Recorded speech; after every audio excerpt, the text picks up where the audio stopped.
আবার আলো জ্বলল। দেখা গেল মার্বেলের মূর্তিটা ভেঙে পড়ে আছে মাটিতে। সাইনবোর্ডের খানিকটা ভাঙা। মেঝেতে ছড়িয়ে রয়েছে কাচের টুকরো। সাইনবোর্ডের নিচে জবুথুবু হয়ে বসে আছে ডায়না। চেহারা সাদা, হাতে এখনো ধরে রেখেছে ছুরিটা। তার পাশে গিয়ে বসলো কিশোর, মোসা আর ডক্টর নরিয়েমা। লেগেছে কোথাও? ডায়নাকে জিজ্ঞেস করলো মোসা। মূর্তির টুকরোগুলোর কাছে হা করে দাঁড়িয়ে আছে জুবেনার।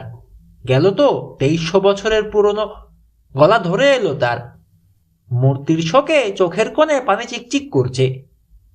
ভয় পেয়ে গেছে যায় না। কিশোরের কাঁধের উপর দিয়ে তাকালো। ফুপিয়ে উঠে হাত থেকে ছেড়ে দিল ছুরিটা। তারপর লাফিয়ে উঠে এসে আঁকড়ে ধরল কিশোরের হাত। আর একটু হলেই মারা গেছিলাম আজ। গুঞ্জন করে উঠল মেহমানরা। গলায় সহানুভূতি ঢেলে কিশোর বলল, কিছুই হয়নি আপনার। আসুন, বসুন এখানে। একটা সোফায় প্রায় জোর করে জানাকে বসিয়ে দিল সে। তারপর চারপাশে তাকাতে লাগলো। অস্বস্তি বোধ করছে। এই যে, কি হয়েছে? ওপর থেকে জিজ্ঞেস করলো একটা কণ্ঠ। চোখ তুলে কিশোর দেখল দিন কথা বলছে। দাঁত বের করা সেই ঝকঝকে হাসিটা উধাও হয়ে গেছে। ঠোঁটে ঠোঁট চেপে রেখেছে। অ্যাক্সিডেন্ট, কিশোর জবাব দিল। কিছুই বুঝতে পারছি না ডিন, ডায়না বলল। আলো নিভে গেল। কে যেন ফেলে দিল রোমান মূর্তিটা। রোমান না, গ্রিক, শুধরে দিল জুভেনার। মূর্তি ভাঙার কষ্ট সইতে না পেরে দুহাতে মাথা চেপে ধরে মেঝেতেই বসে পড়েছে সে। ছুরিটা তুলে নিয়ে গিয়ে আবার কাচের বাক্সে ভরে রাখলো রবিন। একটা তোয়ালে ভিজিয়ে নিয়ে এলেন নরিয়ামা। ডায়নার পাশে বসে তার কপালে চেপে ধরলেন। তাদেরকে ঘিরে দাঁড়ালো মেহমানেরা। ডায়নার হাত ধরে স্নেহের হাসি হেসে কোমল গলায় ডক্টর বললেন, দেখো, ভয়ের কিছু নেই। কুসংস্কার বিশ্বাস করা উচিত না। ওসব অভিশাপ টভিশাপ সব ফালতু। মেহমানদের মুখের দিকে তাকিয়ে হাসলেন আবার। কিন্তু অনেকেই বিশ্বাস করে বসে আছে দেখছি। ঢোক গিলল ডায়না। ভুরুর উপরে বিন্দু বিন্দু ঘাম জমেছে। অভিশাপের কথা তুমি জানো নরি খালা? ওসব চিন্তার দরকার নেই এখন। প্লিজ খালা, আমি ভয় পাবো না, তুমি বলো। দীর্ঘশ্বাস ফেললেন নরিয়েমা।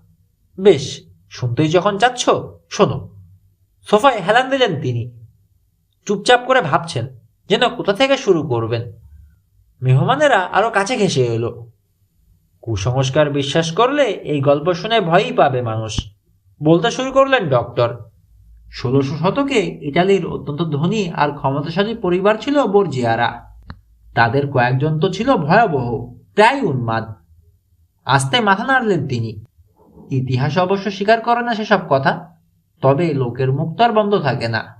গুজব ছড়ায়ও বেশি, এবং ছড়ায় সেটা রং চড়িয়ে। কিংবদন্তি আছে, বর্জিয়াদের যে লোকটার নাম শুনলেই কেঁপে উঠত লোকে, তার নাম আরমান্ডো বর্জিয়া। ডিউকের ভাইপো ছিল। বেসমেন্টে চমৎকার একটা কালেকশন ছিল তার। স্টাফ করা মানবদেহের কালেকশন। মুসা লক্ষ্য করল, কেঁপে উঠেছে ডায়না। ডায়নার কাঁধে হাত রেখে তাকে সান্ত্বনা দিলেন ডক্টর। অমন করছো কেন? এটা নিছকই গল্প, একটা হরর স্টোরি আর কি, আর কিচ্ছু না। ঠিক আছে, ভয় যখন পাচ্ছ আর বলবো না।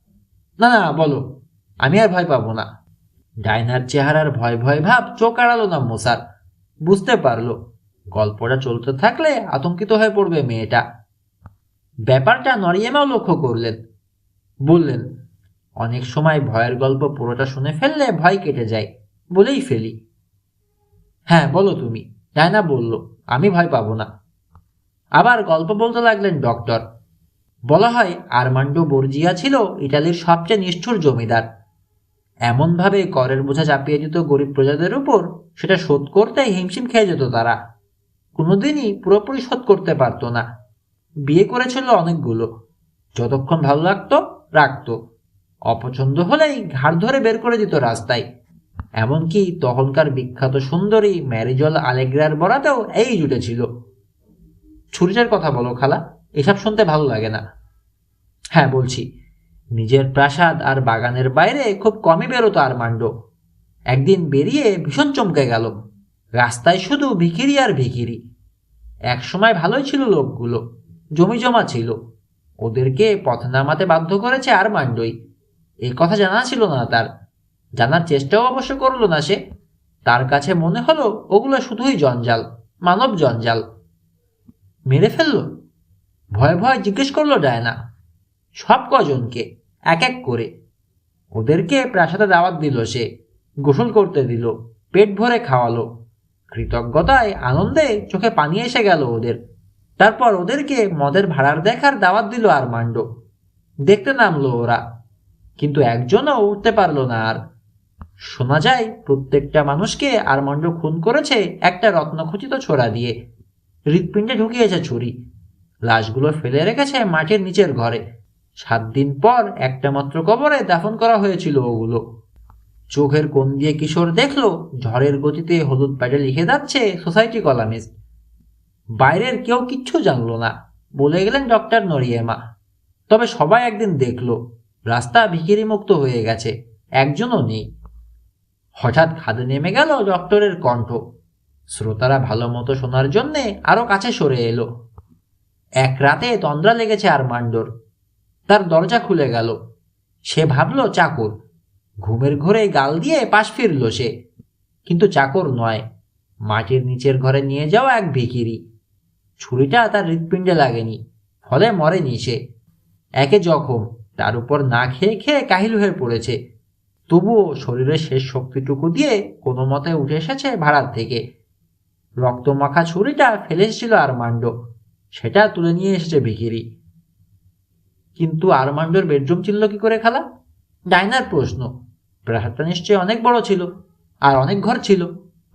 ছিল, অন্য কেউ হলে হয়তো চিনত না, কিন্তু ভিখিরি আসলে ভিখারিনী, ম্যারি জল, আরমান্ডোর ত্যাগ করা স্ত্রীদের একজন। রাস্তায় থেকে থেকে শেষ হয়ে গিয়েছিল মেয়েটা। চেহারা শরীর সবই নষ্ট হয়ে গিয়েছিল। এমনকি আরমান্ডোও চিনতে পারেনি তাকে ছুরি মারার সময়। জানালা দিয়ে তখন চাঁদের আলো আসছে। ছুরি মারার সময় আরমান্ডোর নাম ধরে এত জোরে গাল দিয়েছিল ম্যারিজল, লোকে বলে সেই শব্দে জানালার কাছ নাকি চুরচুর হয়ে গিয়েছিল। পার্লারে স্তব্ধ নীরবতা, থমথমে পরিবেশ। সবাই যেন শুনতে পাচ্ছে নিজেদের হৃৎপিণ্ডের ধুকপুকানি। চাকরেরা এসে দেখল। নরিয়েমা বললেন, বিছানায় 2টো লাশ পড়ে আছে। মরার আগে নিজের নিয়তি বুঝতে পেরে আতঙ্কিত হয়েছিল আরমান্ডো। বড় বড় হয়ে গিয়েছিল চোখ। তার কপালে ছুরি দিয়ে কেটে একটা অক্ষর বি লিখে দিয়েছিল ম্যারিজল। বি হচ্ছে বর্জিয়ার নামের অধ্যক্ষর, নাকি ব্যাট বোঝাতে চেয়েছিল সেই জানে। এরপর থেকেই গুজব রটে যায় ওই ছুরিটার মালিক যেই হবে, ছোঁয়ার 4 মাসের মধ্যেই অপঘাতে মৃত্যু হবে তার। শ্রাক করলেন ডক্টর। ঠিক করে ছোট্ট একটা হাসি দিলেন। আরে, মুখ অমন করে রেখেছো কেন তোমরা? এটা তো একটা গল্প, সত্যি নাও হতে পারে। আর অভিশাপের কথা যে ঠিক নয় তার তো প্রমাণ হয়েছেই। কতদিন ধরে মিউজিয়ামে রইল চুরিটা, কিন্তু কই, ওর মালিক তো মরল না। কি বলেন জুবেনার, ঠিক না? টেনে টুনে টায়ার নট ঢিলে করলো কিউরেটর। আমতা আমতা করে বলল, সত্যি কথাটাই বলি, মিউজিয়ামে থাকার সময় কেউ ওটা ছুতে সাহস করেনি। মেহমানদের যাবার সময় হলো। ডায়না বলল, নরি খালা, গেস্টদের একটু এগিয়ে দিয়ে এসো প্লিজ। আমি এখানেই থাকি, আমার শরীরটা ভালো লাগছে না।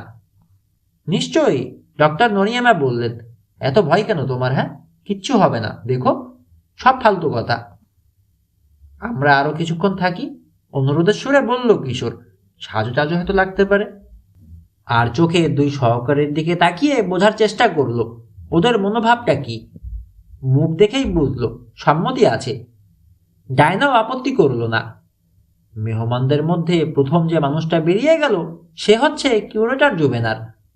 রাগে ক্ষোভে গটমাট করে চলে গেল সে। তারপর একে একে গেল অন্যেরা। সদর দরজায় গিয়ে দাঁড়িয়েছেন ডক্টর নরিয়েমা। ডায়নার হয়ে গুড বাই জানাচ্ছেন সবাইকে। পার্টিতে কাজ করার জন্য ভাড়া করে লোক আনা হয়েছে। ওদেরকে সাহায্য করলো 3 গোয়েন্দা। টেবিল থেকে সমস্ত বাসনকোসন সরাতে 8 ঘন্টার বেশি লাগলো না। সোফাতেই গুটিসুটি হয়ে ঘুমিয়ে পড়েছে যায় না। অভিশাপের ভয়ে কাবু হয়ে গেছে। তাকে বিরক্ত করলো না গোয়েন্দারা। বেরিয়ে এলো বারান্দায়। এখানে থাকা যায় কিভাবে বলো তো? কিশোর বলল, খানসামা টানসামা হয়ে যাব নাকি? মুসা বলল, থাকাটা কি ঠিক হবে? ছুরির গল্পটা শুনলে না, রুম খাড়া করে দেয় একেবারে। আমার কাছে যেন কেমন কেমন লাগছে, কিশোর বলল। জুবেনারের কথা বলছো? রবিনের প্রশ্ন। ও এখানে আসার আগে কিন্তু সব ঠিকঠাকই ছিল। হ্যাঁ, আর ডায়না এত ভয় পাচ্ছে দেখেও গল্পটা চালিয়েই গেলেন ডক্টর নরিয়েমা। তার থেমে যাওয়া উচিত ছিল, না বললেও পারতেন। একবার ভেবেছি নিষেধ করি বলতে। থেমে গেল মুসা, তাকিয়ে রয়েছে বাড়ির পাশের দিকে। কি হলো? Servants cottage. ঘুরে তাকালো কিশোর। কটেজের জানালা গলে কালো পোশাক পরা একটা মূর্তিকে নামটা দেখল। বাড়ির সামনের দিকে যাচ্ছে। ফিসফিসিয়ে বলল সে, চলো চমকে দিই। নিঃশব্দে সিঁড়ি বেয়ে নেমে পড়লো তিনজনে। ঝোপঝাড়ের অভাব নেই, লুকিয়ে পড়লো একটার ভেতরে। আমাদের দেখলো নাকি? মুসার প্রশ্ন। দাঁড়াও, এক্ষুনি বোঝা যাবে। হঠাৎ বরফের মতো জমে গেল তিন গোয়েন্দা। ঠিক ওদের মাথার পেছনে ধরা একটা সিলভার প্লেটের রিভলভারের নল। বেরিয়ে এসো, মোলায়েম গলায় আদেশ হলো। ছায়ার কাছ থেকে সরে গেল লোকটা, কিন্তু রিভলভার উদ্যতই রয়েছে। ট্রিগার ছুঁয়ে আছে আঙুল। বার্ব এনুডা। গুলি করার দরকার নেই। হাত তুলে ঝোপ থেকে বেরিয়ে এলো মোসা। সাহস আছে তোমাদের, বলল এনুডা। তবে আমার একটা উপদেশ মনে রাখবে, এ কথা যেন ডায়না না শোনে। কে ওখানে? সিঁড়ির ওপর থেকে জিজ্ঞেস করলো ডায়না। বার্ব, কি করছো তুমি? ওটা নামাও। না, নামাবো না। তোমার সব কথাই মানতে হবে নাকি? ডায়নার পাশে এসে দাঁড়ালো ডিন। এনুডার হাতে রিভলভার দেখে ভয় দেখা দিল চোখে। এই সরাও, সরাও ওটা। খবরদার, ওভাবে কথা বলবে না আমার সঙ্গে, ডায়না। তোমার মনের অবস্থা বুঝতে পারছি বার, কোমল কণ্ঠে বলে সিঁড়ি দিয়ে নামতে লাগলো ডায়না। হাত বাড়িয়ে দিল। দাও, নাহলে আবার পুলিশে ধরে নিয়ে যাবে। এবার কিন্তু বাঁচাতে পারবো না। বেআইনিভাবে ঢুকে চুরির দায়ে হাজতে ঢোকাবে। চুরি? চমকে গেল এনুডা। এটা তোমার আব্বা আমাকে দিয়েছেন, তুমি জানো। এখানে ফেলে গিয়েছিলাম, আমার জিনিস আমি নিতে এসেছি, একে কি চুরি বলে? হঠাৎ নাটকীয়ভাবে নলটা নিজের মাথায় ঠেসে ধরল সে। থাক, আর কাউকে মরতে হবে না, আমিই মরব। এইবার আর আমাকে বাঁচাতে পারবে না কেউ। মরতে চাইলে কিছু গুলি কিনে আনতে হবে তোমাকে। আশ্চর্য শান্ত ডায়নার কণ্ঠ। আব্বা এটা তোমাকে দিয়েছিলেন চোর ছেচোরকে ভয় দেখিয়ে তাড়ানোর জন্যে, গুলি ভরে দেননি, আমি জানি। আর দ্বিতীয় কথা হলো, এটা তোমাকে একেবারে দিয়ে দেননি আব্বা। আর আব্বার জিনিস মানেই হচ্ছে আমার জিনিস। পুলিশের সঙ্গেও তোমার সম্পর্ক ভালো না, কাজেই বুঝতেই পারছো তুমি। হাতের তালু মেরে ধরলো ডায়না। প্লিজ। চঞ্চল হয়ে উঠল এনুডার চোখের তারা। দিয়ে ভাগো এখান থেকে। সিঁড়ির গোড়ায় জানার পাশে এসে দাঁড়িয়েছে ডিন। গিয়ে ঘুমাও, তোমার বিশ্রাম দরকার। নেহায়েত নিরুপায় হয়ে যেন অস্ত্রটা নামালো এনুডা। বেশ। গলা কাঁপছে তার। জাহান্নামেই ফিরে যাচ্ছি আমি, বাড়ি তো না, নরক। গুলি খেয়ে না হয় নাই মরলাম, মরার আরো পথ আছে। শুয়ে শুয়ে গিয়ে সেই উপায়ই ভেবে বের করব আমি। যেন ছবিতে অভিনয় করছে এমন ভঙ্গিতে রিভলভারটা ডায়নার ছড়ানো তালুতে ফেলে দিয়ে ঘুরে দাঁড়ালো এনুডা। লম্বা কদমে হাঁটতে শুরু করলো ড্রাইভওয়ে ধরে। সে চোখের আড়ালে চলে গেলে ডায়নাকে বলল কিশোর, একা থাকতে আপনার অসুবিধা হবে না তো? আমরা। একা থাকছে না ও, বাধা দিয়ে বলল ডিন। আজ রাতে যাচ্ছি না, আমি থাকছি। ডক্টর নরিয়েমাও থাকবেন।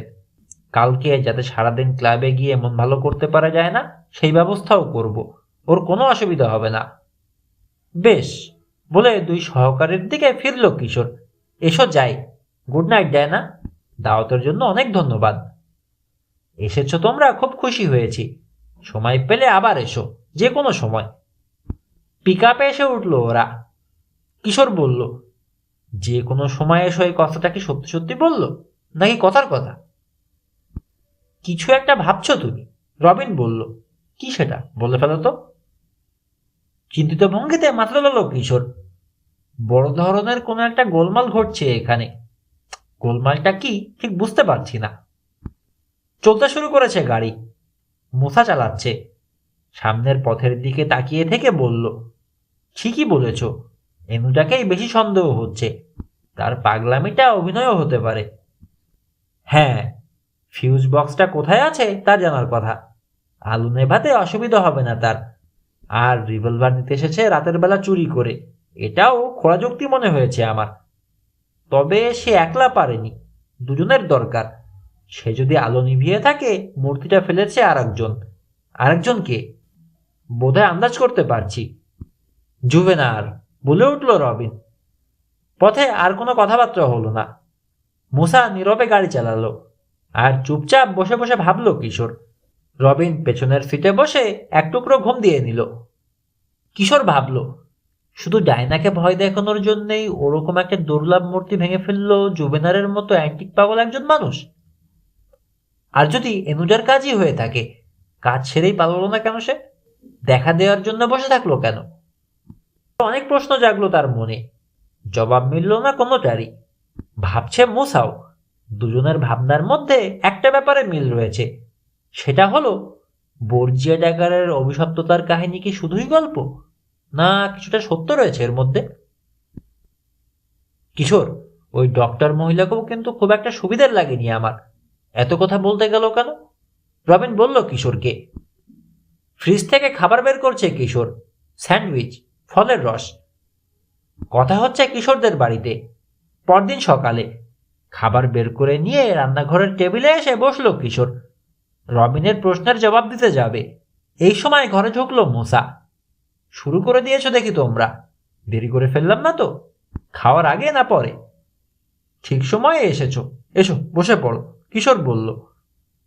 তা জরুরি তলব কেন? চেয়ারে বসতে বসতে বলল মুসা। যাবো এক জায়গায়। কোথায়? আবার জানার ওখানে? না, ভাবছি মিউজিয়ামে যাব। শুরু হয়ে এলো মুসার চোখের পাতা। কি দেখতে যাবে তুমি? ও, বুঝেছি, জুবেনারের সঙ্গে কথা বলতে। দেখো কিশোর, আমার ভাল লাগছে না। কেস আমরা অনেক পাবো ভবিষ্যতে, কিন্তু অভিশপ্ত ওই ছুরির কুদৃষ্টিতে না পড়লেই কি নয়। অভিশপ্ত বলেই তো তদন্তটা আরো বেশি করে করব। দেখব সত্যি সত্যি অভিশাপ বলে কিছু আছে কিনা। মিনিট কয়েক পর ঘর থেকে বেরিয়ে এলো তিন গোয়েন্দা। কিশোর আর মশা ইয়াজের একটা পিক আপে উঠল। রবিন ওদের সঙ্গে যাবে না, সে বাড়ি যাবে, জরুরি কাজ আছে। সে গেটের দিকে এগোলো। ইঞ্জিন স্টার্ট দিল মুসা। পাশে বসা কিশোরের দিকে তাকালো। আগে কোথায় যাব? Rocky beach museum. গাড়িটা পাশ দিয়ে বেরিয়ে যাওয়ার সময় হাত নেড়ে ওদের বিদায় জানালো রবিন। মিউজিয়ামের কাছাকাছি এসে প্রথম যে জিনিসটা চোখে পড়লো ওদের, তা হলো পার্কিং লট প্রায় শূন্য। রোববারে তো খোলাই থাকে, তাই না? মুসার প্রশ্ন। থাকে। ঘড়ি দেখলো কিশোর, 11:30। এখন লোকের কাজের সময়। ভ্যান থামালো মুসা। গাড়ি থেকে নেমে মিউজিয়ামে ঢুকলো দুজনে। টিকিট কেটে এসে ঢুকলো মেইন এক্সিবিট রুমে। ঢুকেই বুঝতে পারলো জুবেনারের এতখানি মর্মপীড়ার কারণ। দেয়ালগুলো প্রায় শূন্য। বড় বড় ছবি ঝুলানো ছিল সব জায়গায়, দাগ দেখেই বোঝা যায়। অসংখ্য কাচের বাক্স খালি পড়ে রয়েছে। এক কোণে আরামে চেয়ারে বসে দিবানিদ্রা দিচ্ছে মিউজিয়ামের দারোয়ান। কবরও তো এর চেয়ে ভালো, ফিসফিসিয়ে বলল মোসা। জিনিস নেই, পয়সা খরচ করে কে আসবে দেখতে? মর্গানদের কালেকশনগুলোই ছিল এই মিউজিয়ামের মেরুদণ্ড। ওদের পেছনে হলওয়েতে পদশব্দ শোনা গেল। বাড়ি চলে যাও নীরব, বলে উঠল একটা পরিচিত কণ্ঠ। চমকে জেগে গেল দারোয়ান। বসে থেকে আর কি করবে, ভাবছি বন্ধই করে দেব। কিশোর আর মশার উপর চোখ পড়তে থেমে গেল কিউরেটর। আরে, দর্শক আছে দেখছি। অন্তত আজকের ইলেকট্রিক বিলের পয়সাটা পাওয়া গেল। কেন এসেছো তোমরা? মিউজিয়াম দেখতে, নাকি জানা পাঠিয়েছে? আবার কিছু কি নষ্ট করেছে? মূর্তিটার জন্য সত্যিই খারাপ লাগছে মিস্টার জুভেনার, সহানুভূতি দেখিয়ে বলল কিশোর। আমরা এসেছি আসলে আপনার সঙ্গে দেখা করতে। আমার সঙ্গে দেখা করে আর কি হবে? চুপ হয়ে গেছে জুভেনার। একবার কিশোরের দিকে, আরেকবার মুসার দিকে তাকাচ্ছে, বোঝার চেষ্টা করছে কিছু। অবশেষে হাত নাড়ল। এসো, বরং আমি তোমাদের সাথে কথা বলি। হল পেরিয়ে একের দরজার সামনে এসে দাঁড়ালো ওরা। চৌকাঠের ওপরে সাদা প্লাস্টিকের ফলকে লেখা, অথরাইজড পারসনস অনলি। ভেতরে মস্ত অফিস, 6টা ডেস্ক। ঘরের অন্য প্রান্তে ওদেরকে নিয়ে এলো জুভেনার। আরেকটা দরজা পড়ল, পুরোটাই কাচের। তার ওপাশে কয়েকটা আলাদা আলাদা অফিস। প্রতি রুমে একজন করে বসার ব্যবস্থা। নিজের অফিসে ঢুকলো জুভেনার। কিশোররা ঢুকতেই দরজা বন্ধ করে দিল, জানালার পর্দা টেনে দিল। বসো, তা তোমাদের কথাটা আগে বলো, কি জানতে চাও? প্রথমেই আপনার মিউজিয়ামটার কথা বলুন, অনুরোধের সুরে বলল কিশোর। ডেস্কে কনুই রেখে ভর দিয়ে সামনে ঝুঁকলো জুভেনার। দেখো, সোজা করেই বলি, মিউজিয়ামের এখন সময় খুব খারাপ। টিকে কিনা এটা সন্দেহ। জিনিসগুলো ফেরত না পেলে লোকে দেখতে আসবে না। নেই কিছু, কি দেখতে আসবে? লোক না এলে বিগড়ে বসবে কোম্পানি আর এজেন্সিগুলো, আমাদের ফান্ড দিতে চাইবে না। আর কত বড় সর্বনাশ হয়ে যাবে ভাবো। আর এত সব কিছুর মূলে হচ্ছে ওই ডায়না মর্গান। বেআইনিভাবে এই জিনিসগুলো জোর করে নিয়ে গেছে সে। দলিলটাকে খুঁজে বের করতে পারেন আমাদেরকে? কিশোর জিজ্ঞেস করলো। না। চেয়ারে হেলান দিলেন জুবেনার। লোক লাগিয়ে দিয়েছি আমি, পারে কিনা জানি না। আমার ভয় হচ্ছে একেবারে হারিয়ে গেছে ওটা, কিংবা নষ্ট হয়ে গেছে, ফেরত পাবো না। চুপ করে থাকলো এক মুহূর্ত। অন্য কথা ভাবছি আমি। তোমরা তো ডায়নার বন্ধু, তাই না? হ্যাঁ, মাথা ঠেকালো কিশোর। তবে পরিচয়টা নতুন হয়েছে। নতুন হলেও ডায়না তোমাদেরকে বেশ গুরুত্ব দেয়, দেখেই বুঝেছি আমি। তোমাদেরকে একটা কাজ করে দেওয়ার অনুরোধ করব আমি। ডেস্কের সবচেয়ে উপরের ড্রয়ারটা খুলল কিউরেটর। মিউজিয়ামের একটা ইমার্জেন্সি ফান্ড আছে, খুব অল্পই টাকা। কয়েক বছর ধরে তিল তিল করে জমানো হয়েছে। এতদিন ওটা থেকে খরচের দরকার পড়েনি কখনো। এই টাকাটা আমি তোমাদের দিয়ে দেব।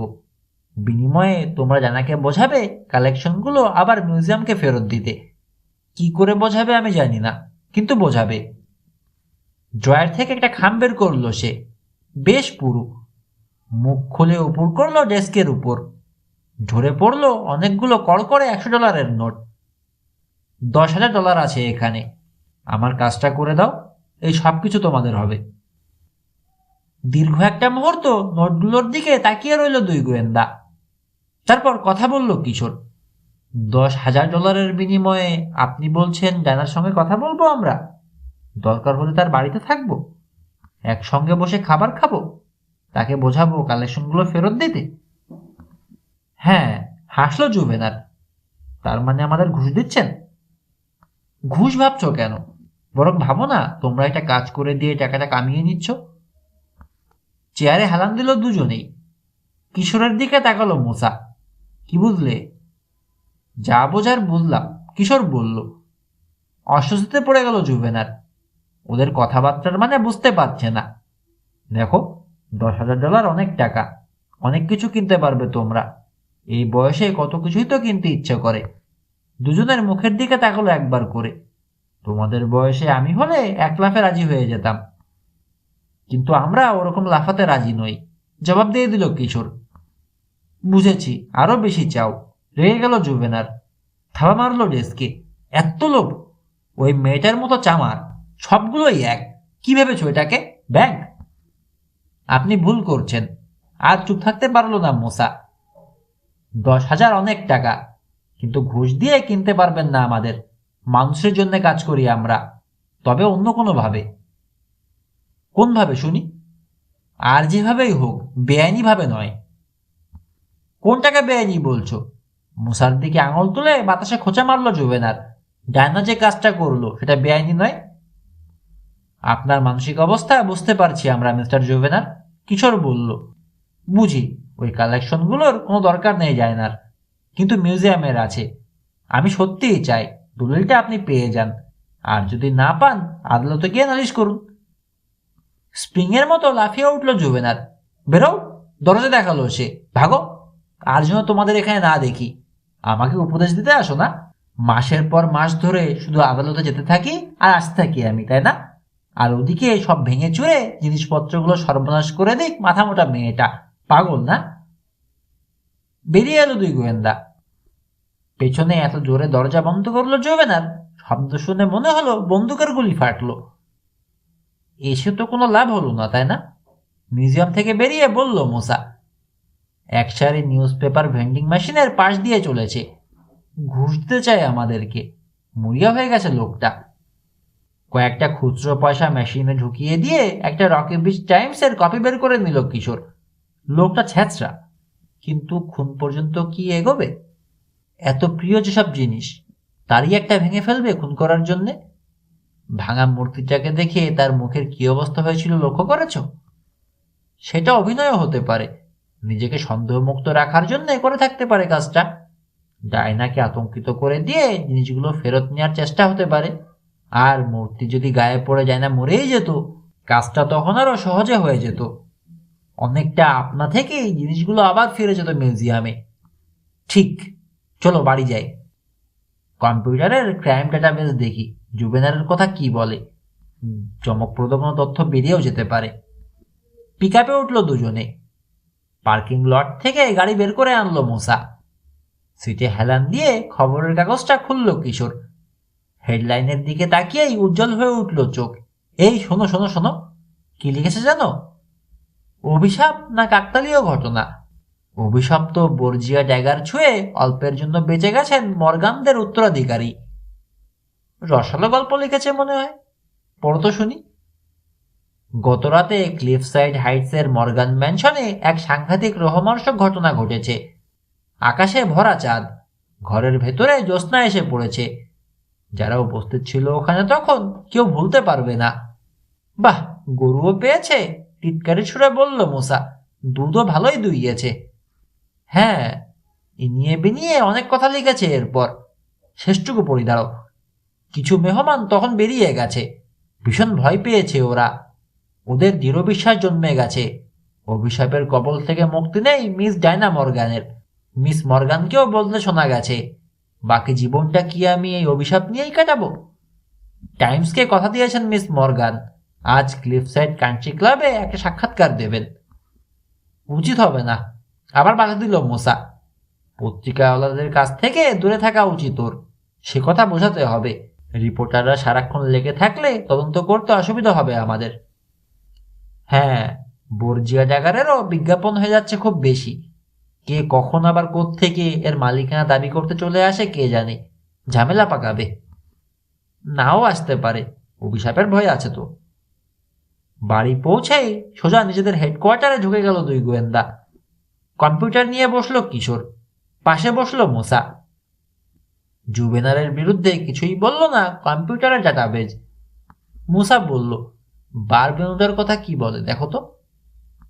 কিছুটা অবাক হয়েই পর্দার দিকে তাকিয়ে রইল দুজনে। জোরে জোরে তথ্যগুলো পড়ল মুসা। 20 বছর আগে একটা দোকান থেকে 1 টিন মাছ চুরি করেছিল। 11 বছর আগে চেঁচিয়ে সংলাপ বলে পড়শিদের শান্তি নষ্ট করেছিল। 2 বছর আগে নো পার্কিং জোন থেকে একটা লিমোজিন গাড়ি সরানোর সময় একজন টো ট্রাকের অপারেটরকে মেরে বসেছিল। না, ওই খুনির সারিতে পড়ে না, মাথা নাড়ল কিশোর। বাইরে থেকে মেরে চাচির ডাক শোনা গেল, কিশোর, এই কিশোর। তাড়াহুড়ো করে বেরিয়ে এলো কিশোর ও মোসা। তোর ফোন, মেরি চাচি বললেন, থানা থেকে করেছে, পল নিউম্যান। দৌড় দিল দুই গোয়েন্দা, রান্নাঘরে এসে ঢুকলো। রিসিভার তুলে কানে ঠেকালো কিশোর। হ্যালো, কে? কিশোর, পল নিউম্যান বলল। খবর শুনেছ? কিসের খবর?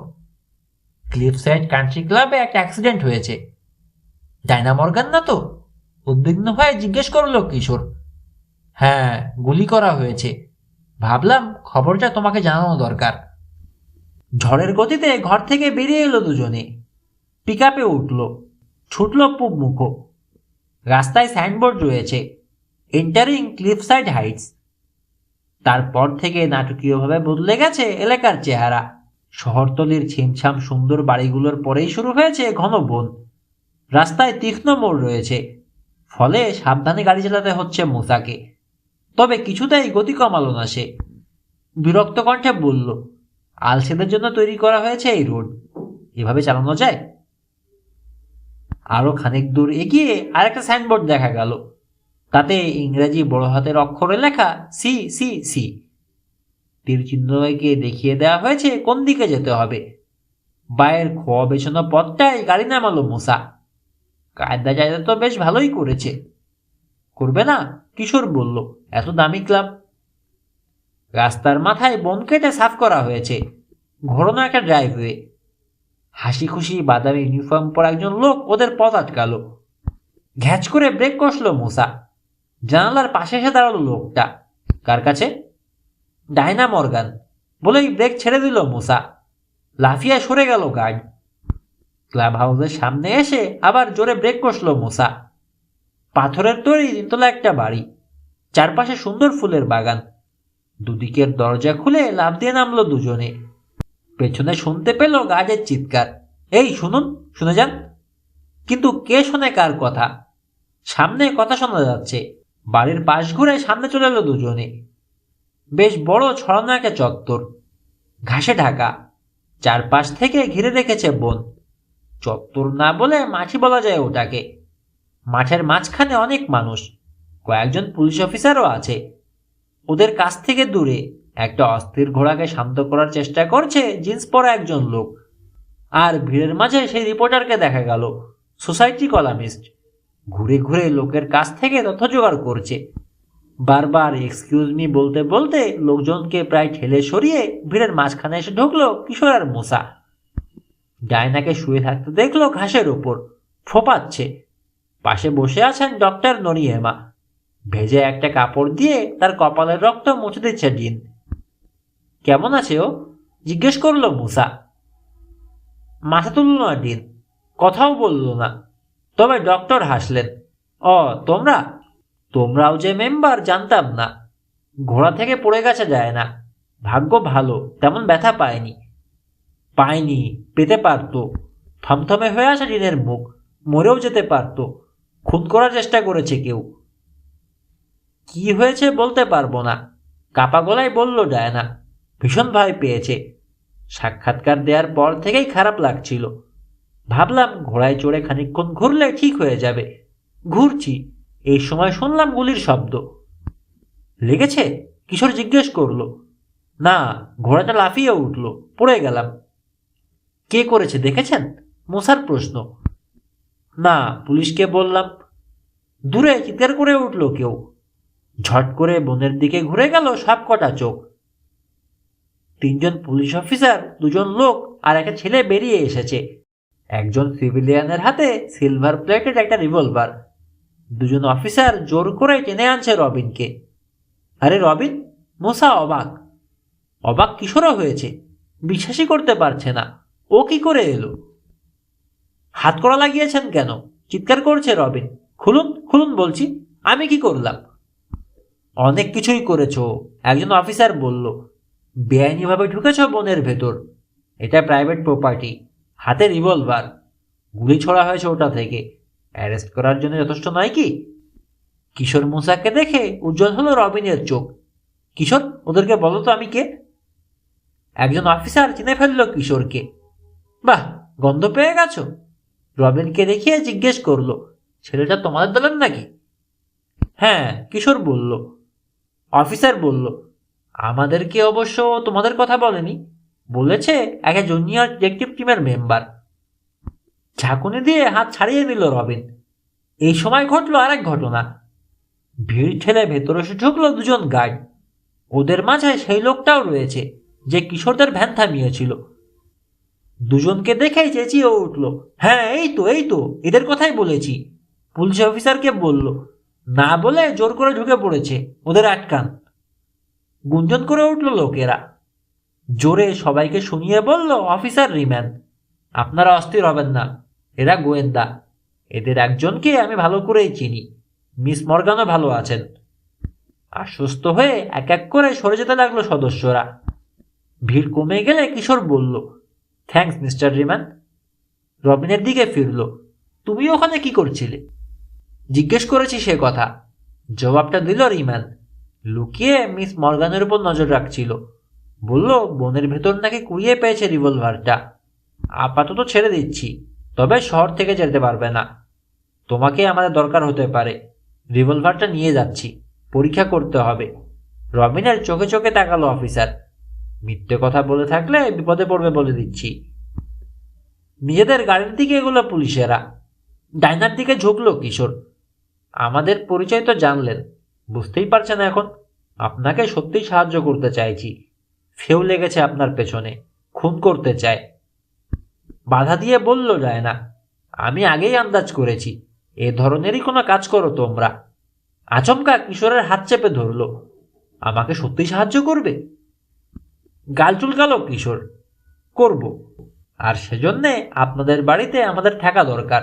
কোনো একটা ছুতোই যদি। ছুতো করা লাগবে না, খুব সহজেই ব্যবস্থা করা যায়। আমার সিকিউরিটি অফিসার হয়ে যাও, জুনিয়র সিকিউরিটি। চাইলে বেতনও দেব। আমার নিরাপত্তা দরকার, বুঝতেই পারছো। থাকতেও পারবে, তদন্তও করতে পারবে। এখানে এভাবে বসে থাকলে তো হবে না। তাড়া দিলেন নরিয়ামা। আমার অফিসে নিয়ে যাওয়া দরকার তোমাকে। কিছু ওষুধপত্র তো লাগবে। মুসা, ডিন আর নরিয়ামা সাহায্য করলেন ডায়নাকে। ধরে ধরে তাকে নিয়ে চলল ক্লাব হাউসের দিকে। কয়েক গজ পেছনে রইল কিশোর আর রবিন। কিশোর জিজ্ঞেস করল, বনের মধ্যে কি করছিলে বলো তো? রবিন বলল, বাড়ি যেতেই মা বলল কাজটা করা লাগবে না। সঙ্গে সঙ্গে বেরিয়ে পড়লাম। ইয়ার্ডে গিয়ে দেখলাম তোমরা চলে গেছো। মেরি চাচি বললেন পুলিশ ফোন করেছিল, ডায়না নামে কে নাকি গুলি খেয়েছে। ঠিকানা বলতে পারলেন না। টেবিলে ফেলে রাখা পেপারের দিকে চোখ পড়ল। দেখি তাতে লেখা, আজ এই ক্লাবটাতে আসবে ডায়না, সাক্ষাৎকার দেবে। বুঝলাম অঘটনটা এখানেই ঘটেছে। একে ট্যাক্সি নিয়ে ছুটলাম। গার্ডেরা ভেতরে ঢুকতে দিল না। ট্যাক্সি ছেড়ে দিয়ে ঢুকে পড়লাম বনের মধ্যে। ভাবলাম চুরি করে ঢুকবো। দম নেওয়ার জন্য থামলো রবিন। তারপর কিশোর জিজ্ঞেস করলো। বনে ঢোকাটাও সহজ হলো না। বেড়া ডিঙিয়ে বনে ঢুকলাম। ক্লাব হাউসটাকে খুঁজতে লাগলাম। এই সময় কানে এলো ঘোড়ার পায়ের শব্দ। এগিয়ে দেখি ডায়না ঘোড়ায় চড়েছে। গাছের আড়ালে লুকিয়ে থেকে ওর দিকে তাকিয়ে আছি। হঠাৎ গুলির শব্দ হলো। লাফ দিয়ে পেছনের পায়ের উপর খাড়া হয়ে গেল ঘোড়াটা। মাটিতে পড়ে গেল ডায়না। বুঝলাম গুলি তার গায়ে লাগেনি। তাই সেদিকে না গিয়ে গেলাম যেদিক থেকে গুলির শব্দ শোনা গেছে সেদিকে। কে গুলি করেছে দেখলাম না, তবে মাটিতে পড়ে থাকতে দেখলাম রিভলভারটা। এনুজারটার মতোই দেখতে, আনমনে বলল কিশোর। দ্রুত হেঁটে অন্যদের কাছে চলে এলো দুজনে। হাত তুলে বাগানের একটা জায়গা দেখাচ্ছেন ডক্টর নরিয়ামা। বেশ খানিকটা জায়গার মাটি কোপানো হয়েছে। কাছে পড়ে আছে হোস পাইপ, সাথে নানা রকমের বোতল, বীজের প্যাকেট। কোপানো জায়গায় ঘাস ছিল, কিছু নষ্ট হয়ে গিয়েছে কোপানোই, বাকিগুলো কেমন জলা জলা। আর্সেনিকের কাজ, বুঝিয়ে বললেন ডক্টর। ঘাস সহজে মরে না, কুপিয়ে নষ্ট করে ফেললেও আবার ওঠে। তাই মাটিতে আর্সেনিক ঢেলে দিয়েছিলাম। মরেছে এখন, আর উঠবে না। ভাবছি এবছর ওখানে টমেটো লাগাবো। ভালো, গুঙিয়ে উঠল ডায়না। বড্ড খারাপ লাগছে খালা, শুয়ে পড়তে ইচ্ছে করছে। ক্লাব হাউসের দিকে এগিয়ে চলল ওরা। নিচতলায় ডক্টরের অফিস, সুন্দর করে সাজানো গোছানো। একটা সিঙ্ক, একটা চেয়ার, একটা ডেস্ক, একটা কট আর কয়েকটা তাক বোঝায় প্রয়োজনীয় জিনিসপত্র। কটে শুয়ে পড়ল ডায়না। গুঙিয়ে উঠল আবার। উফ, মাথার ব্যথায় মরে গেলাম। দাঁড়াও, এখনই সব ঠিক হয়ে যাবে, কোমল গলায় বললেন নরিয়ামা। দুটো ব্যথার বড়ি খেলেই। তাকগুলোর কাছে গিয়ে দাঁড়ালেন তিনি। একটা শিশি পারলেন। চুপ করে থাকো। ডায়নার দিকে তাকালেন না তিনি। যা করার আমিই করছি। দিন, এক গ্লাস পানি দাও। ঘরটায় চোখ বোলাচ্ছে রবিন। বড় একটা গ্লাস ভর্তি করছে ডিন। ডায়নার মাথার নিচে বালিশ দিয়ে আরামে শর ব্যবস্থা করছে মুসা। আর পুরো ব্যাপারটাই কেন যেন অপছন্দ হচ্ছে কিশোরের। চেহারায় যেন শ্রাবণের কালো মেঘ জমেছে। তাকিয়ে আছে ডায়নার দিকে। বুড়িগুলো হাতে নিয়েছে ডায়না, মুখে তুলতে যাবে। হঠাৎ কি ভেবে তাক থেকে শিশিটা পারল কিশোর। লেভেলটা পড়ল। বড় বড় হয়ে গেল চোখ, যেন ছিটকে বেরিয়ে আসবে। শিশির গায়ে লেখা রয়েছে আর্সেনিক। সাবধান করে থামানোর সময় নেই। লাফ দিয়ে এসে ডায়নার হাতে থাবা মারল কিশোর। মেঝেতে ছড়িয়ে পড়ল বড়িগুলো। চিৎকার দিয়ে উঠল ডায়না। কিশোরের কলার চেপে ধরল একটা হাত। ধমক দিয়ে জিজ্ঞেস করলো ডিন, এটা কি করলে? ওর প্রাণ বাঁচালাম। আর্সেনিকের বোতলটা তুলে ধরল কিশোর। নীরব হয়ে গেল ঘরটা। কুকিয়ে উঠল ডায়না। কটে বিছানো চাদরের মতোই সাদা হয়ে গেছে মুখ। সর্বনাশ! কিশোরের হাত থেকে ছো মেরে শিশিটা কেড়ে নিয়ে বললেন নরিয়ামা, আমি আমি এটা কি করছিলাম? আর্সেনিকের বোতল এখানে কেন জানতে চাইল কিশোর। সর্বনাশ! কি করছিলাম আমি? সর্বনাশ! কিছুতেই যেন মেনে নিতে পারছেন না নরিয়ামা। জোরে জোরে মাথা ঝাঁকাচ্ছেন। কতবার ভেবেছি কোনোদিন এরকম কিছু ঘটে যাবে, তবু সাবধান হলাম না। আজকে তো দিয়েছিলাম শেষ করে। ওষুধের দোকান থেকে আমি কিনে আনি ওগুলো, পানিতে মিশিয়ে জমিতে ছিটাই আগাছা মারার জন্যে। অন্যান্য কেমিক্যাল আর ওষুধের সঙ্গে এখানেই রাখি। উচিত হয়নি আমার, এটা একেবারেই উচিত হয়নি। এই পোড়া চোখেও আজকাল আর ভালো দেখি না ছাই। ডায়না, তোর কিছু হয়ে গেলে আমি কি করতাম মা? তো তোমার কোনো দোষ নেই খালা। পানিতে ভরে গেছে ডায়নার চোখ। আমার কপাল, তোমাকে দিয়ে করিয়ে নিয়েছে কোনো একটা শক্তি। বাধা দেওয়ার ক্ষমতাই তো ছিল না তোমার। জাস্ট করে ফেললে কাজটা। কি বলতে চাস তুই? বর্জিয়া ড্যাগারের অভিশাপ তোমার উপর ভর করেছিল। চেঁচিয়ে উঠল ডায়না, হতাশায় ভরা কণ্ঠ। আমি শেষ হয়ে গেছি। একবার যখন ছুঁয়ে ফেলেছি, আর কেউ বাঁচাতে পারবে না আমাকে। কেউ না। কোথাও গিয়ে আর বাঁচতে পারবো না। কিছুই হবে না। অভয় দেওয়ার চেষ্টা করলো কিশোর। সাধারণ দুর্ঘটনা এগুলো। অভিশাপ টভিশাপ কিচ্ছু নেই। ও ঠিকই বলেছে ডায়না, নরিয়ামা বললেন। ভুলটা আমারই। আরো সাবধান হব আমি। এখন তুমি ঘুমাও, ঠিক হয়ে যাবে সব।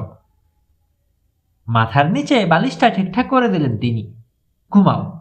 আমি আর দিন রইলাম, কোনো ভয় নেই। এখানে কিশোরদের না থাকলেও চলবে। পরিশ্রমে যতটা না, তার চেয়ে বেশি ভয় কাহিল হয়েছে যায় না। চোখের পাতায় কাঁপন জাগলো। মুদে এলো আপনা আপনি। ডিন আর নরিয়ামার কাছ থেকে বিদায় নিয়ে নিঃশব্দে অফিস থেকে বেরিয়ে এলো কিশোর, মোসা আর রবিন। বুড়িটাকে এক বিন্দু বিশ্বাস করি না আমি, হাঁটতে হাঁটতে বলল রবিন। বললে ভুল হয়েছে। কি করে হলো? সব সময় যে কেমিক্যাল নিয়ে ঘাটাঘাটি করে, তার এরকম ভুল হয় কি করে? কি জানি, গাল চুলকালো মোসা। ভুল তো সব মানুষেরই হতে পারে। যেরকম নার্ভাস হয়ে পড়লো, তাতে তো মনে হলো সত্যি অ্যাক্সিডেন্ট। আসলে কি দিচ্ছে খেয়ালই হয়তো করে নাই। আমিও মানতে পারছি না ব্যাপারটা, যোগ করলো কিশোর। 40 মাইল গতিতে বিপজ্জনক মোড় নিল পিক আপ। করছে কি বলতো? গাড়িটার দিকে তাকিয়ে আছে কিশোর। আত্মহত্যা করতে চায় নাকি? ক্লিফ সাইড রোড ধরে ছুটছে দুটো গাড়ি। আগেরটা নীল কনভার্টেবল আর পেছনেরটা সবুজ পিক আপ। আগের গাড়িটার খোলা ছাদ। ড্রাইভারের সিটে বসা মেয়েটার লাল চুল লম্বা হয়ে বাতাসে উড়ছে। ওটা ওর 2 নম্বর গাড়ি, মুসা বলল। আর কটা আছে এরকম? আছে নিশ্চয়ই অনেকগুলো। টাকার তো অভাব নেই ওর। তবে তৃতীয় গাড়িটা একটা মডেল টি হলে খুশি হতাম। 20 মাইলের বেশি স্পিড তুলতে পারতো না। আসলে ওকে বাড়ি পৌঁছে দেওয়া উচিত ছিল আমাদের। বললাম তো কত করে, কিন্তু রাজি তো হলো না। ক্লাব থেকে বাড়ি ফিরছে ডায়না। কমলা রঙের রোদ পড়েছে বনের গাছে গাছে। পশ্চিম আকাশে ঢলে পড়েছে সূর্য। মর্গানদের সীমানায় ঢুকে পড়লো নীল গাড়িটা। খোয়া বিছানো পথে ধুলোর ঝড় তুলে এগিয়ে গিয়ে স্কিড করে থামলো একটা গ্যারেজের সামনে। 4টে গাড়ি রাখার জায়গা আছে ওটাতে। পিকআপের গায়ে হালকা ধুলো জমেছে। রং কালো বলে ধুলোগুলো স্পষ্ট হয়ে উঠেছে বেশি। উইন্ডশিল্ড ওয়াইপারটা চালু করে দিয়েছে মুসা, কাছ থেকে ধুলো মোছার জন্যে। ডিরেক্টরি ঘেটে ইচ্ছে করলে জানার ফোন নম্বরটা বের করে নিতে পারবে রবিন, তাই না? কিশোর বলল। পারবে। আমাদেরকে খুঁজে বের করাও কঠিন হবে না। মর্গান ম্যানশনটা কোথায়, ডিরেক্টরি খুললেই জেনে যাবে। তুমি কিন্তু ডায়নার বডিগার্ড সাজতে রাজি করালে আমাকে। আরেকদিকে তাকিয়ে বলল কিশোর। আমি? মুসা অবাক। এই কি বলছো? ওয়েলকাম ওয়েলকাম, গাড়ির পাশে দাঁড়িয়ে চেঁচিয়ে বলল ডায়না। ডায়না? কিশোরকে কথা শেষ করতে দিল না মেয়েটা। ঘুম থেকে উঠে খুব ভালো লাগছে। কটেজে গিয়ে ঘর দেখিয়ে এসো, আমাকে আসতে হবে। মাথা নাড়ল দুজনেই। আর কিছু বলল না ডায়না। দ্রুত রওনা হয়ে গেল ম্যানশনের দিকে। জড়তার লেশও নেই। পিকআপের দরজা খুলতে খুলতে বলল কিশোর। গাড়ি থেকে নামলো দুজনে। বাড়ির আশেপাশে ঘুরলো খানিকক্ষণ। তারপর চলল ডায়না কি করছে দেখার জন্যে। কটেজে পরেও যাওয়া যাবে ভাবলো। বসার ঘরে পাওয়া গেল ডায়নাকে। একটা টেলিফোন আনসারিং মেশিনের ক্যাসেট রিওয়াইন্ড করছে। খুব ভালো লাগে আমার এসব যন্ত্র, ডায়না বলল। সেক্রেটারির চেয়ে অনেক ভালো। ভুল করে না, ছুটি চায় না, খিদে পেয়েছে বলে বেরিয়ে যায় না। যখনই দরকার পেয়ে যাবে। আর খরচও অনেক কম। প্লে টিপতেই চালু হয়ে গেল মেসেজ। হ্যালো মিস মর্গান, জুভেনার বলছি। আপনার দাদার দলিলটা খুঁজে পেয়েছে আমাদের কর্মচারী। অনেকগুলো ফাইলের নিচে চাপা পড়েছিল। কাল নাগাদ হাতে পেয়ে যাব। মঙ্গলবারে দয়া করে বাড়িতে থাকবেন। জিনিসগুলো আমি ফেরত আনতে যাব। আরেকটা কথা মনে করিয়ে দিচ্ছি, মূর্তিটার দামও আপনাকেই শোধ করতে হবে। গ্রিক মূর্তিটার কথা বলছি। ওটা ভাঙার জন্যে আপনাকেই দায়ী করব আমি। আপনি জোর করে জিনিসটা নিয়ে গেছেন মিউজিয়াম থেকে। ভালো থাকুন। চামড়ায় মোড়া গদিওয়ালা আর্ম চেয়ারে নেতিয়ে পড়ল ডায়না। চকের মতো সাদা হয়ে গেছে গাল। এরকম কিছু একটা হবে আমি জানতাম, মুসা বলল। খারাপ লাগছে মেয়েটার জন্যে। জানতে না? খেকিয়ে উঠল ডায়না। তা তো জানবেই, তোমার তো আর কিছু না। সরি ডায়না, ওভাবে আমি বলতে চাইনি। জানি জানি। জোরে নিঃশ্বাস ফেললো ডায়না। অবশ্য একদিক থেকে ভালোই হলো। হতচ্ছাড়া এই জিনিসগুলো শুধু ভোগাচ্ছেই আমাকে, ক্ষতিই করছে। দেয়ালে ঝোলানো ছবিগুলোর উপর চোখ বোলালো সে। ওগুলো ফেরত দিতে ওর কষ্ট হবে, চোখ দেখেই বোঝা গেল। জিনিসগুলো দেওয়ার পরও কিন্তু আমাদের তদন্ত বন্ধ হবে না, কিশোর বলল। অন্য কোনো জগতে চলে গিয়েছিল যেন যায় না, বাস্তবে ফিরে এলো। ঠিক। কিশোরের চোখে চোখে তাকালো। এরপর কি করবে? পার্লারে খুঁজতে যাব। না। না কেন? ডায়না নিচের ঠোঁট সামান্য কাঁপল। আহত দৃষ্টিতে তাকালো কিশোরের দিকে। তুমি আমাকে একা ফেলে যাবে? সিকিউরিটি অফিসার হয়েছ, মনে আছে? তা আছে। মুসার দিকে তাকালো কিশোর, শাক করল। ঠিক আছে, তোমার উপরেই ছেড়ে দিলাম। সূত্র খুঁজে বের করো। পারবে তো? পারবো। দরজার দিকে এগোতে গিয়ে বিড়বিড় করে বলল, তুমি তো গার্ড দেবে ওকে, তা তোমাকে গার্ড দেবে কে? কি বললে? না কিছু না। বেরিয়ে গেল মুসা। কাচের বাক্সে আগের জায়গায় রয়েছে বর্জিয়া ড্যাগার। সাবধানে ডালটা তুলল মুসা। অস্বাভাবিক কোনো কিছু নেই তো বাক্সটায়? এই যেমন ইলেকট্রিক সুইচ বা চোর ঠেকানোর কোনো যন্ত্র। আস্তে করে ছুরিটা তুলে আনলো সে। মখমলের গদির নিচে খুঁজলো হাত দিয়ে টিপে টিপে। কিচ্ছু নেই। ছুরিটা আবার রেখে দিয়ে এসে দেখলো মূর্তিটা যেখানে ছিল সেখানটা। না, এখানেও চোখে পড়ার মতো কিছু নেই। তার মনে হচ্ছে কিছু না কিছু আছে এই ঘরে, ও দেখতে পাচ্ছে না। এই যেমন সার্কিট ব্রেকারের বাক্স, লুকানো টেলিভিশন ক্যামেরা। এক কোণে দাঁড়িয়ে আছে সে। ও কাঠে তৈরি দেয়ালে হেলান দিয়ে চোখ বোলাচ্ছে সে সারা ঘরে। নড়তে গিয়ে খোদাই করা একটা জিনিসে কোনোই লাগলো ওর। সরে গেল ওটা। লাফিয়ে সরে এলো মোসা। আবার আগের জায়গায় ফিরে এসেছে জিনিসটা। ক্রিচ করে একটা শব্দ হলো, তারপর ঝাঁকুনি। অবাক হয়ে দেখলো সে বুক কেসটা সরে যাচ্ছে। নাড়া লেগে পড়ে গেল কয়েকটা বই। পেছনের দেয়াল টেয়াল কিচ্ছু নেই, শুধু গাঢ় অন্ধকার। একটা গোপন কুঠুরি, ভাবলো মুসা। পুরনো গোয়েন্দা গল্পের সিনেমাগুলোতে যেমন থাকে। অতি সাবধানে ভেতরে পা বাড়ালো সে। মনে করলো সিঁড়ি চিড়ি আছে, কিন্তু কিছুই ঠেকলো না পায়ে, শুধু মাকড়সার জাল। এত সতর্ক থেকেও দুর্ঘটনা এড়াতে পারল না, পড়ে গেল। তাকে যেন গিলে ফেললো অন্ধকার। সিমেন্টের মেঝেতে পড়ল সে। একটা মুহূর্ত পড়ে থাকলো চুপচাপ। দম নিল। প্রচন্ড ব্যথা পেয়েছে। নেড়েচেড়ে দেখলো হাত পা। না, ঠিকই আছে, ভাঙেনি। ধীরে ধীরে চোখে সয়ে এলো অন্ধকার। চারপাশে তাকালো সে। যেখান দিয়ে পড়েছে সেই ফাঁক দিয়ে আলো আসছে আবছা ভাবে। বেশ বড় একটা ঘরে পড়েছে সে। জিনিসপত্র নেই। অন্য পাশের দেয়ালে একটা ছোট দরজা। উঠে এসে দাঁড়ালো ওই দরজাটার কাছে। ঢোকার আগে দ্বিধা করলো একবার। দরজাটা এত নিচু, মাথা নুইয়ে ঢুকতে হলো তাকে। খুব সতর্ক রইল যাতে আগের বারের অবস্থায় না পড়ে। দুই পাশে হাত ছড়িয়ে দেখল দেয়ালের খসখসে প্লাস্টার লাগে হাতে। মাথা সোজা করতে যেতেই ছাতে বাড়ি লাগলো। নিচু করে ফেললো আবার। একটা সুড়ঙ্গে প্রবেশ করেছে সে, বুঝতে পারলো। আলোর অভাবে কিছুই দেখতে পাচ্ছে না। পা বাড়ালো সামনে। কোথায় যাচ্ছে বোঝার উপায় নেই। শুধু এটুকু বুঝলো ঢালু হয়ে নেমে গেছে সুড়ঙ্গটা। মাথা নিচু করে রেখে দু হাতে দেয়াল ছুঁয়ে ছুঁয়ে এগোলো সে। প্রথমে ধীরে, তারপর গতি বাড়ালো। কোনো একটা জায়গায় নিশ্চয়ই পৌঁছবে, ভাবলো সে। স্টোর রুম, বয়লার রুম, কিংবা ভাবনা শেষ হওয়ার আগেই কিসে যেন বাড়ি খেলো। কপাল টলল যেখানে লেগেছে, আর এক হাত বাড়িয়ে দিল সামনে। একটা দরজা লাগলো হাতে, হাতে বের করলো নব। ওটা ঘুরিয়ে ঠেলা দিতেই খুলে গেল পাল্লা। আরেকটা অন্ধকার ঘর। ভেতরে পা দিল সে। পায়ের নিচে পড়লো কি যেন, আর একটু হলেই ও উল্টে পড়ে যেত। সময় মতো ধরে ফেললো দরজার পাল্লাটা। সুইচ বোর্ডের আশায় হাতড়াতে লাগলো দেয়ালের পাশে পাশে। হাতে ঠেকলো ধাতব বোর্ডটা। সুইচ টিপতে উজ্জ্বল ফ্লোরোসেন্ট আলোয় ভরে গেল ঘর।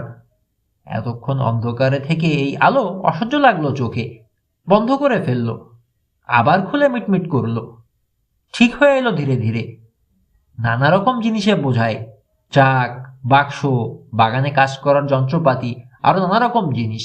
দেখলো যেটাতে পা দিয়ে পিছলে পড়ে যাচ্ছিল সেটা একটা ধাতব রোলার স্কেট। এক পাশের দেয়াল দেখতে পেল সার্কিট ব্রেকারের ধাতব বাক্সটা। বাক্সের সামনে দরজাটা টেনে খুলল সে।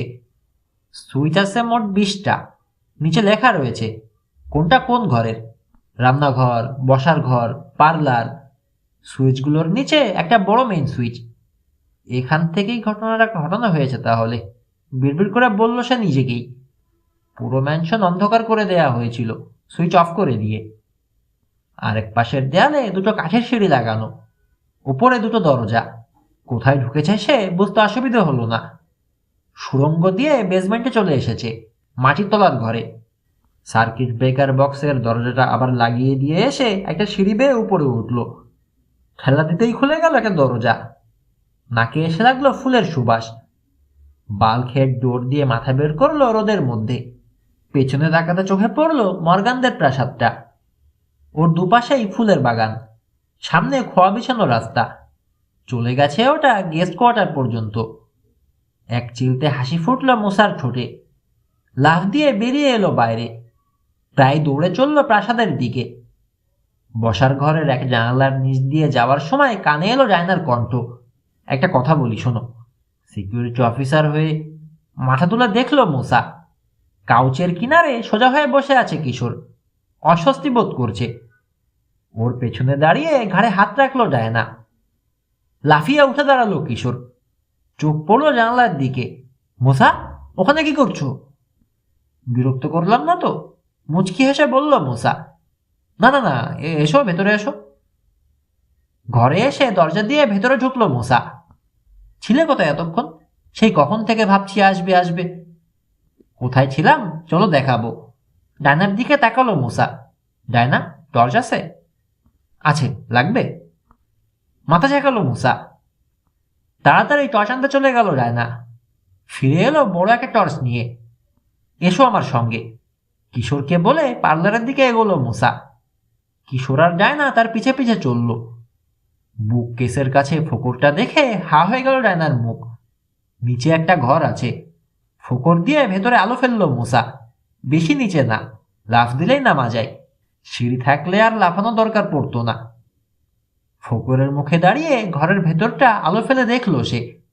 এক পাশের দেয়ালে ঠেস দিয়ে রাখা হয়েছে একটা লোহার মই। সব বুঝলাম, বলল মোসা। এই ঘর থেকে একটা সুড়ঙ্গ চলে গেছে স্টোর রুমে। সার্কিট ব্রেকার আছে ওখানে। ডায়নাকে যে খুন করতে চেয়েছে সুড়ঙ্গ ধরে উঠে এসেছে এই ঘরে। তারপর মই বেয়ে উঠে ঠেলে ফেলে দিয়েছে মূর্তিটা। আশ্চর্য, বিড়বিড় করলো ডায়না।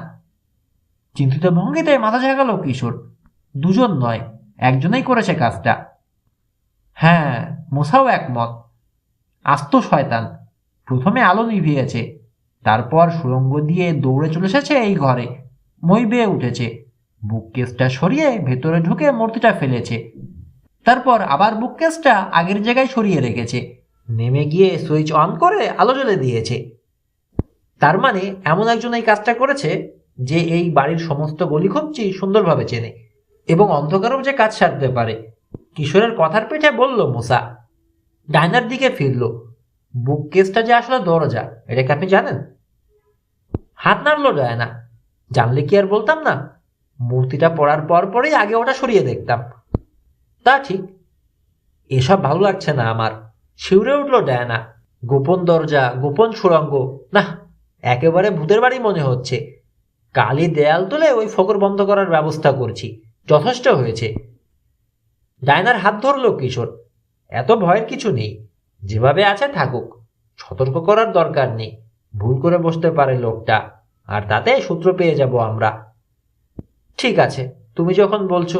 মুখের কাছে হাত তুলল সে। হাই আসছে। আরো বিশ্রাম দরকার আপনার, কিশোর বলল। যান ঘুমান গে, আমাদের কাজ কালো করতে পারবো। মাথা ঝাঁকালো ডায়না। হ্যাঁ, আর দাঁড়াতে পারছি না আমি। কটেজে চলে যাও, সকালে দেখা হবে। দোতলায় চলে গেল ডায়না। নিচতলার জানালাগুলো ভালো মতো বন্ধ করলো দুই গোয়েন্দা মিলে। বেরিয়ে এসে ঘরে ঢোকার সমস্ত দরজা আটকে তালা লাগিয়ে দিল। তারপর ওদের ব্যাগ বের করলো পিক আপ থেকে। কটেজের দিকে হাঁটতে হাঁটতে মোসা বলল, কার কাজ আন্দাজ করতে পারছি। জুভেনার আর ডক্টর নরিয়ামাকে সন্দেহ থেকে বাদ দেওয়া যায়। ঘটনাটা ঘটার সময় পার্লারে ছিল দুজনে। দাঁড়িয়ে গেল মোসা। ওই দেখো। কি দেখব? একটা রাস্তা। মাথা চুল গেল কিশোর। খোয়া বিছানো। কি বলতে চাও? পার্টি শেষে এই পথ দিয়ে কাকে আসতে দেখেছিলাম? এনুডা, বারবেনুডা। তাই তো, এ পথে এসে সহজেই স্টোর রুমে ঢুকে মেইন সুইচ অফ করে যেতে পারে। ঠিক, জুভেনার কিংবা নরিয়ামার হয়েও কাজটা করতে পারে সে। ভাবছি কালকে একবার গিয়ে দেখা করে আসবো এনুডার সঙ্গে। 85 ডিগ্রি। চোখ ডলল মুসা। আউটডোর থার্মোমিটারের রিডিং বিশ্বাস করতে পারছে না। বাপরে বাপ, বলল সে। সকালবেলাও তো এত ছিল না। আজকে পুড়ে যাব। তাড়াতাড়ি কাপড় পরে নিয়ে ডায়নাকে খুঁজতে চলল দুই গোয়েন্দা। দেখলো কাপড় পরে বসে আছে ডায়না, ওদের জন্যেই। গুড মর্নিং, টেনে টেনে সুর করে বলল সে। তার মানে আজকে মেজাজ ভালো। আমি যাচ্ছিলাম তোমাদের কাছে, সাঁতার কাটতে যাবে কিনা তোমাদেরকে জিজ্ঞেস করতে। সাঁতার? মুসা বলল, পোশাক তো আছে, অনেক আছে। কটেজে চেঞ্জিং রুম খুঁজলেই পেয়ে যাবে। মেহমানদের জন্য এক্সট্রা বেদিং স্যুট রেখে দেওয়া হয়েছে। কিন্তু তার চেয়ে কনুইয়ের গুঁতো মেরে মুসাকে থামিয়ে দিয়ে কিশোর বলল, না, সাঁতারই কাটতে যাব। ঠিক আছে, তোমরা গিয়ে কাপড় বদলে এসো। আমি ডিনকে ফোন করছি, সকালে সাঁতার কাটতে ও পছন্দ করে। ফোন করতে গেল ডায়না। বেরিয়ে এলো কিশোর মুসা। সিটিং রুমের পাশ দিয়ে যাবার সময় কানে এলো ডায়নার তীক্ষ্ণ কণ্ঠ। ছেলে মানুষই করো না। নিশ্চয়ই না। নির্বোধ ভাবছ কেন ওদের? আমার তো ধারণা তোমার চেয়ে অনেক চালাক ওরা। পরস্পরের দিকে তাকালো দুই গোয়েন্দা। কিশোর বলল, সমস্যাটা আমাদেরকে নিয়ে। মাথা ছেঁকালো মুসা।